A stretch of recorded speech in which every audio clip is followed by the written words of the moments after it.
Pengertian basis data atau database. Database adalah kumpulan data yang terorganisir dan saling berhubungan secara logis yang disimpan secara sistematis dalam media penyimpanan elektronik. Lebih dari sekedar kumpulan data, basis data adalah sebuah sistem yang dirancang untuk menyimpan, mengambil, memodifikasi, dan mengelola informasi secara efisien dan aman. Seluruh proses ini dikendalikan oleh sebuah perangkat lunak khusus yang disebut Sistem Manajemen Basis Data atau Database Management System atau DBMS. Secara konseptual, basis data dapat diibaratkan sebagai sebuah arsip digital yang canggih. Alih-alih menyimpan dokumen fisik dalam lemari yang terpisah-pisah, basis data menyatukan semua informasi ke dalam struktur yang terorganisasi, seringkali dalam bentuk tabel dengan baris dan kolom untuk menghindari pengulangan data dan menjaga konsistensi. Hal ini memungkinkan data diakses dengan cepat dan mudah, serta dapat dimanipulasi dengan berbagai cara menggunakan bahasa query seperti SQL, Structured Query Language. Tiga komponen utama yang membentuk sistem basis data adalah yang pertama, data itu sendiri, yaitu informasi yang diorganisasikan dalam bentuk basis data dapat berupa teks, angka, gambar, atau video. Yang kedua, penyimpanan permanen, perangkat keras seperti hard disk atau solid state drive yang berfungsi sebagai tempat penyimpanan data dalam jangka panjang.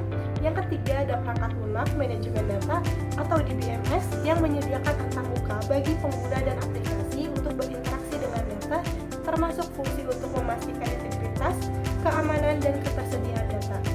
Penerapan basis data sangat luas, mulai dari sistem kecil seperti daftar kontak di ponsel, hingga sistem kompleks yang mendukung operasional perusahaan berskala besar seperti perbankan, e-commerce, dan sistem manajemen inventaris.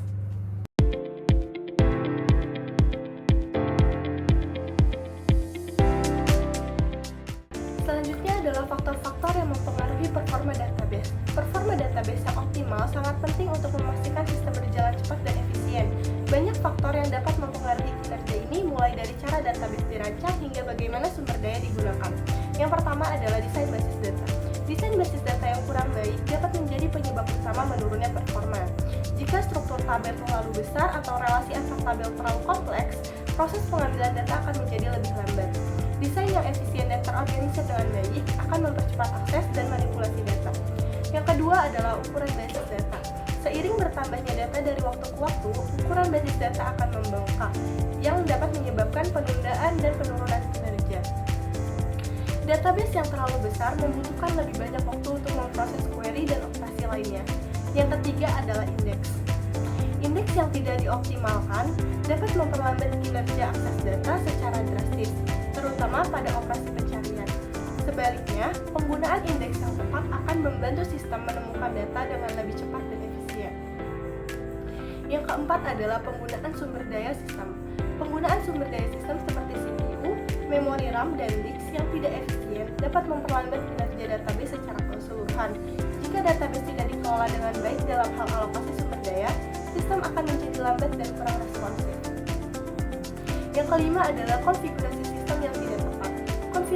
Konfigurasi perangkat keras dan perangkat lunak yang salah juga dapat mengganggu performa. Pengaturan yang tidak optimal pada server database dapat menyebabkan ketidakstabilan dan pelambatan. Yang keenam adalah kualitas data. Data yang tidak akurat, tidak konsisten, atau tidak lengkap dapat mempengaruhi performa dan mempersulit analisis. Data berkualitas rendah dapat mengakibatkan hasil query yang salah, mengurangi efisiensi, dan memboroskan waktu dalam proses pembersihan data. Yang ketujuh adalah beban kerja. Beban kerja yang tinggi seperti banyaknya query yang harus diproses secara bersamaan dapat menyebabkan penurunan kinerja. Peningkatan permintaan ini dapat membebani server dan mengurangi kecepatan respons. Yang ke-8 adalah keamanan basis data. Keamanan yang lemah seperti kurangnya kontrol akses dapat memperlambat kinerja dan membuat sistem rentan terhadap serangan. Proses keamanan yang tidak efisien juga dapat mempengaruhi performa. Yang terakhir adalah pembaruan perangkat lunak. Pembaruan perangkat lunak yang tidak tepat atau gagal dapat membuat sistem tidak stabil dan mengganggu kinerja database. Penting untuk memastikan semua pembaruan dilakukan dengan benar untuk menjaga kestabilan sistem. Dengan memperhatikan semua faktor-faktor tersebut, organisasi dapat mengambil langkah-langkah yang diperlukan untuk mengoptimalkan kinerja database dan memastikan sistem berjalan lancar dan efisien. Mengapa optimasi database server sangat penting? Bayangkan jika aplikasi kita semakin populer, Jumlah data dan pengguna semakin banyak, tapi performa sistem malah menurun. Tidak menyenangkan, bukan? Faktanya, performa database merupakan salah satu isu utama yang dihadapi developer saat mengelola aplikasi berskala besar. Menurut survei Stack Overflow, banyak developer yang mengalami masalah ini. Jadi, apa yang terjadi jika kita tidak melakukan optimasi database server?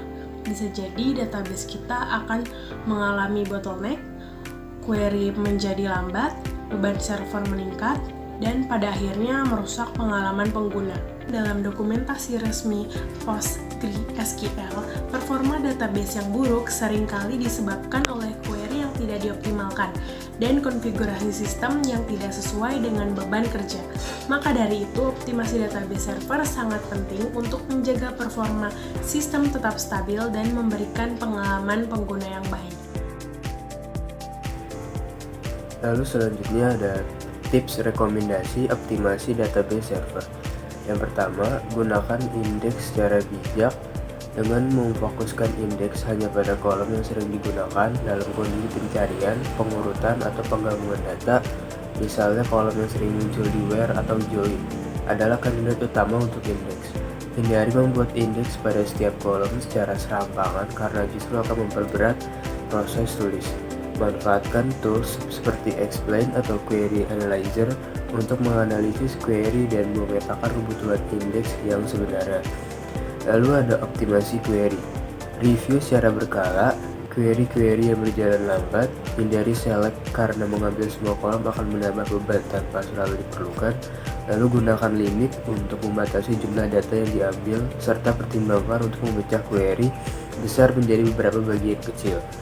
Query yang bersih dan tepat sasaran tidak hanya mengurangi beban server, juga mempercepat respon aplikasi secara signifikan. Lalu ada tuning konfigurasi database. Lakukan tuning terhadap parameter penting seperti buffer size, work max, connection, dan cache size sesuai dengan karakteristik aplikasi. Setiap DBMS atau seperti MySQL, PostgreSQL, dan MongoDB punya dokumentasi resmi tentang parameter tuning ini. Gunakan pendekatan trial and error atau batch berdasarkan traffic aplikasi untuk mendapatkan hasil yang terbaik. Lalu selanjutnya ada archiving dan partitioning. Pindahkan data lama ke tabel arsip secara berkala agar data aktif tetap ramping. Partitioning bisa jadi solusi efektif, misalnya dengan membagi data berdasarkan waktu atau lokasi. Lalu kedua ada monitor performa secara berkala.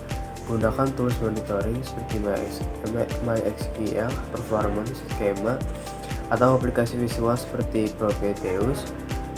Monitoring unit melihat query yang paling berat, indeks yang tidak terpakai, serta track performa dari waktu ke waktu. Lalu selanjutnya ada batasi jumlah koneksi. Terlalu banyak koneksi aktif bisa menyebabkan server kehabisan resource. Untuk mengatasinya, gunakan connection pooler seperti pgbouncer atau proxy SQL. Lalu terapkan sashing. Sashing adalah cara efektif untuk mengurangi beban database. Gunakan Redis atau Memcache untuk menyimpan data yang sering diakses. Lalu yang terakhir, pisahkan beban baca dan tulis. Implementasikan arsitektur master-slave atau replica set untuk memisahkan beban baca dan tulis. Query tulis tetap diarahkan ke server utama atau master, sedangkan query baca bisa dialihkan ke replika. Pembahasan terakhir kita yaitu tantangan dalam optimasi database server. Optimasi database server tidaklah selalu mudah. Ada beberapa tantangan yang perlu kita hadapi. Yang pertama, kompleksitas aplikasi. Setiap aplikasi memiliki kebutuhan dan karakteristik data yang berbeda-beda, sehingga kita perlu pendekatan khusus untuk setiap skenario-nya. Yang kedua, minimnya waktu downtime.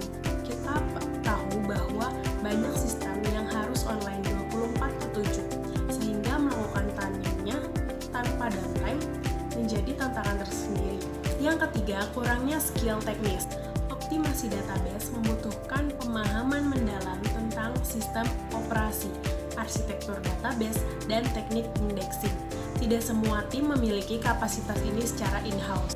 Terakhir, research server yang keterbatasan CPU, RAM, RAM atau storage dapat membuat proses optimasi tidak bisa maksimal.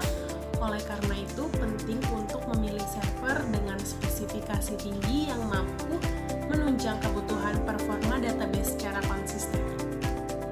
Kesimpulan yang bisa kita ambil dari materi ini yaitu kita semua tahu bahwa database adalah jantung dari setiap aplikasi, dan jika tidak dirawat dengan baik, maka performa sistem dapat menurun drastis. Jadi ada beberapa faktor yang mempengaruhi performa database yang perlu kita perhatikan, seperti desain, basis, ukuran, indeks, penggunaan sumber daya, konfigurasi sistem, kualitas data, beban kerja, keamanan basis data, dan juga pembaruan software.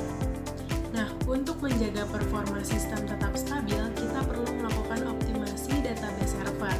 Ada beberapa tips yang bisa kita lakukan seperti menggunakan indeks secara bijak, optimasi query, tuning konfigurasi database, archiving dan partitioning, monitoring performa secara berkala, membatasi jumlah koneksi dan menerapkan staging. Tapi kita juga perlu tahu bahwa optimasi database server tidaklah mudah.